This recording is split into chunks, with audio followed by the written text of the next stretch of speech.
and welcome to Weekly Wednesdays with Willson Wallace. I will be your host, Willson Wallace. Today, I would like to introduce my panel we'll have. We have Mike there at the end, Trevor, Mr. Hobbles right next to him, and then Tristan right next to me. So our first topic of discussion, we're going to talk about the new standards for cars in the U.S., which will be golf carts. Now please, I want to hear your guys' thoughts on this. I'm going to start down at you, Mike. What do you have to say about this? Well, I think golf carts are just more of a glorified ATV, kind of the rich man's car, kind of like how we have BMWs now. I think they're not necessary. We are fine riding on our horses and donkeys. We don't need electricity or gas. I want to build off that. I also think it's just a fashion trend. So you don't think golf carts are here to stay? I don't think they're here to stay. I think we're going to use them for like maybe a year at the most, and then we're back to what we were using. Do you think they provide better, longer distance travel as opposed to the horses? Oh, absolutely not. Absolutely not. I mean, then again, everything's becoming more localized. Everything's being brought to us, so it doesn't matter as much. But yeah, I just think it's a fad. I mean, I don't think, seeing as the kind of people who would buy a fancier car probably won't spend much time off the golf course anyway, I think it's an effective improvement. I mean, why waste your money on something like a fancy car or, an indentured servant when you can just have a golf cart that actually helps you be more pretentious? Now, there have been news reports that some companies are thinking about going to automized golf carts. So they drive and they pick up everything for you. Sort of like a mini, Herbie type thing, but with golf carts. Do you think that could not only change the future of the play of golf, but also the future of the automobile industry as a whole? Well, without a doubt, it's going to change the future of golf, since if the car is playing golf for you, you're just kind of sitting there. Whereas for Isn't the that what golf already is? Maybe. I'm not too recent with those. I'm not very into golf. But for the automotive industry, I think it kind of ruins the spectacle of cars. People like to drive around and do chores and pick up groceries. They're going to not have that opportunity anymore. What do you think about the luggage in the back? So you have the golf carts, you have the golf cart luggage in the back, sort of where the golf clubs go. Do you think those can be modified to carry things like groceries or other accessories? I'm going to tell you my policy on front and back right now. It's business in the front, party in the back. Like a mullet, but with wheels. Oh, I hate mullets. Well, I actually know this guy named Craig. He has a mullet, and it's pretty sweet. And I don't know anyone who'd wear a golf cart on their head, so I think mullets are kind of the next best thing there. If you're not rich or, just pretentious enough to have a golf cart, I mean, you should still be able to present yourself in such a fashion as people will know, hey, this is a well-off, well-educated person that I probably shouldn't talk to because they're going to be a jerk to me. And they're going to belittle me and treat me more like a piece of furniture than a human. So does a golf cart scream that? Does it scream, I am rich and pretentious? I don't think golf carts scream like this. It's more like a whine. Like a... Well, like that. I want to clarify something for some people. Golf carts don't actually scream. They kind of moan. Yeah, it's a lot like a T-bone. I think we're confusing some of our viewers.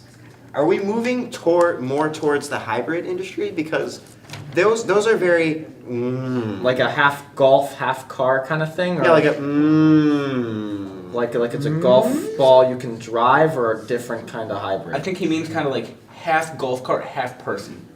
I think... Kind of like a centaur. Like a golf centaur. So wait, so a golf cart centaur, like a golf cart would be like a golf cart with human legs, so it can run around. The bottom half is wheels, and the top half is Tiger Woods, which would be awful because I'm pretty sure the bottom half is what make Tiger Woods.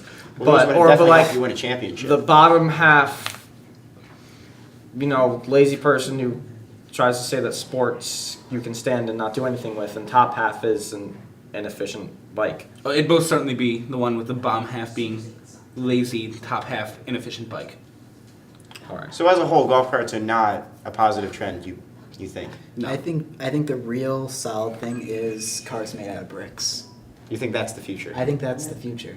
Now, how would the engine run with that? Well, you see, there's some guys over at Harvard I was talking to on the phone the other day, and they were talking to me about how they found there's these little miniature molecules in bricks called nonads.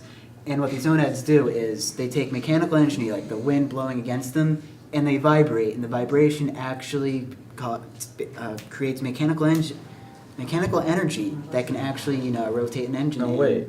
So why would you I call think them it would work. nonads then if they don't? If they make you move, I think gonads would be more appreciated term because they make you go. Well, I'm not the guy from Harvard here. It's Latin, actually. They were using Latin while naming it. Well, that's an interesting point. You think this is a Latin invented idea? I think it is. Wow.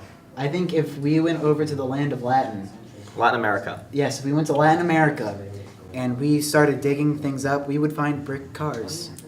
Well, that's truly From a lost an age. exciting prospect. And plenty of gonads as well. Well, more on this story next time.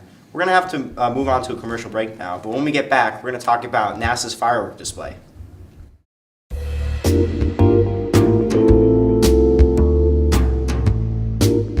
And that's how I saved Christmas. Truly a heartwarming story. It was. I honestly. All those panda bears. Well, welcome back to the show. I didn't know there was a We're going to pick off right where we left off last time, which was the firework display from NASA. Now, it's sort of a weird, trend moving because NASA was on the down low for a little bit. We weren't sure if we needed them, if it was a good idea. But now they're sort of moving on to new things. So I just want to hear some thoughts about that. I think it's odd, but I appreciated that they would start off their their resurgence with such because fireworks are already seem like a celebration, something like look what we're doing, look how great we are, look how great we will be, look at this sky detonation and see how good we are. But they just came up. It's like a grand opening party where you just say, oh yeah, we're gonna see. Like you don't know if you're gonna be that great. But I think it's a bold move, and I think it'll do well to attract their attention. Definitely bring attention away from their invasion of the moon, the controversial event that happened back in the 40s. Yeah, it's sort of like a spark of inspiration towards the future. Look what we can accomplish. A fire look what to we've look come toward. here before. My cousin is actually a firework curator for the Louvre in France. He collects fireworks and brings them back. Of course. And he actually said, in his professional opinion, there was too much orange used. There wasn't enough color variability.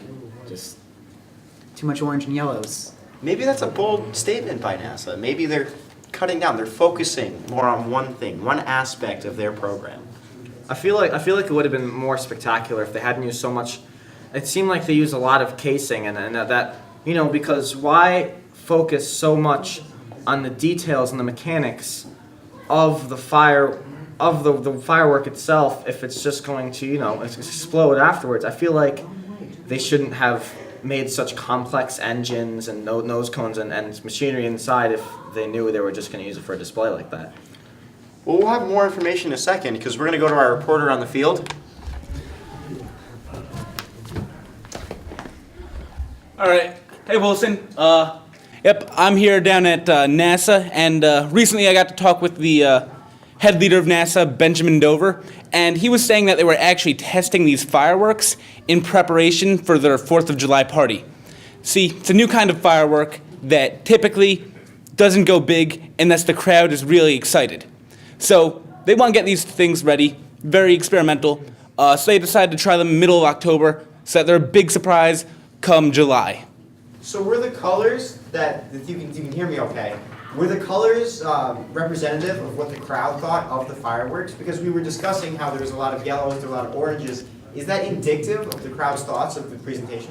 Not quite. It's actually based on the seasons of the year. You see, October, it's fall time, leaves are orange, explosion, orange. Come springtime, you're going to see a nice big green explosion instead. And how did they get this to work? Well, what they used was similar to, as you guys talked about earlier, the nonads inside the brick car. Those go and depending on the amount of energy in the air, because it's cold, not so much energy, they go and move less, which causes the orange color. Very, very interesting. Well, thank you for that, Mike Hunt. We'll definitely come back to you at a future time, but thank you for that informational display. Now, more back on the panel, I want to move topics a little bit. I've heard reports that from the different police stations around the country that the use of 1970s cop movies will become new training videos for recruits who are entering.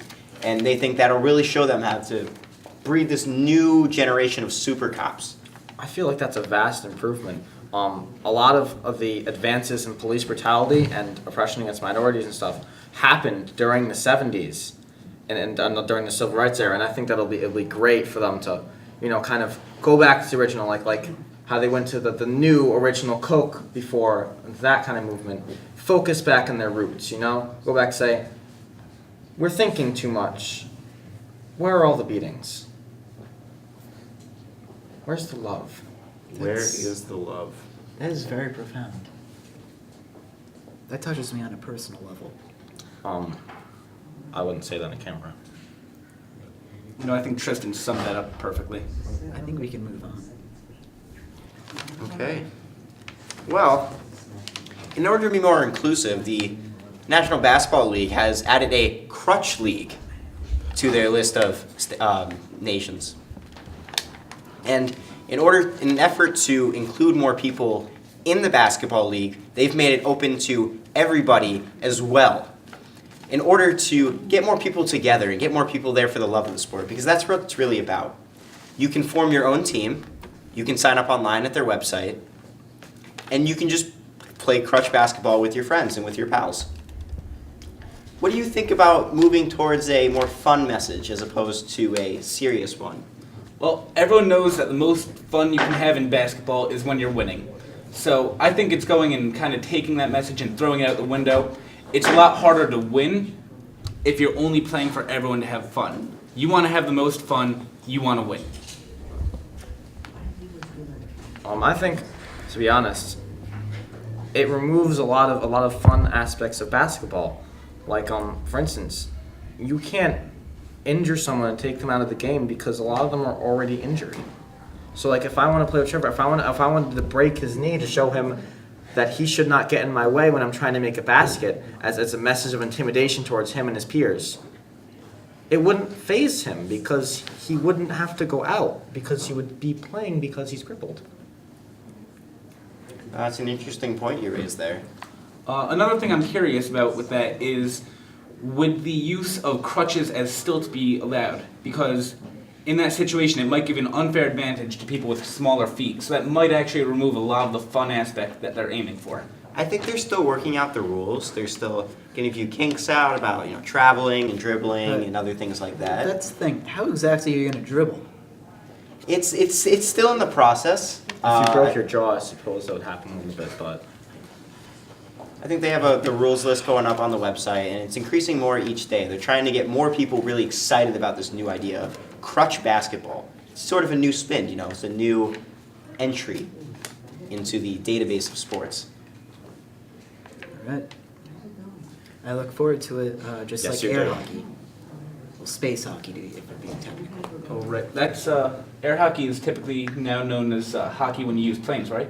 Canadian golf? Yeah, it's the new thing. Canadian golf. That's right. Thank you. There's a couple names going around right now for it. Nothing final. It's not very popular. Essentially, what it is you have a big cannon on the ground.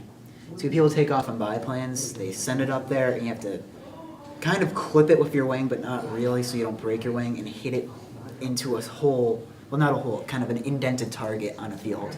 No, I've never heard of this. Yeah, it's really taken off in Canada because they have a lot of open space to do this. So There are there safety measures for this? Does it sound like I those safety measures? think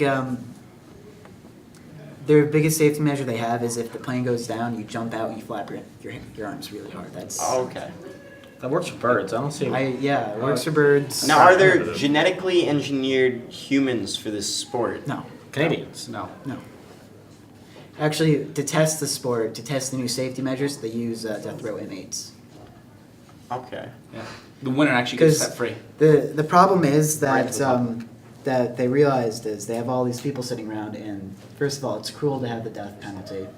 So they want to give them something to live for. So they're, helping them pave the way for the new world order. Well, that's an interesting topic he brings up, and I think that's all time we have for right now. We'll come back to New World Order of Canada next time. But right now, I'm sorry to say goodbye.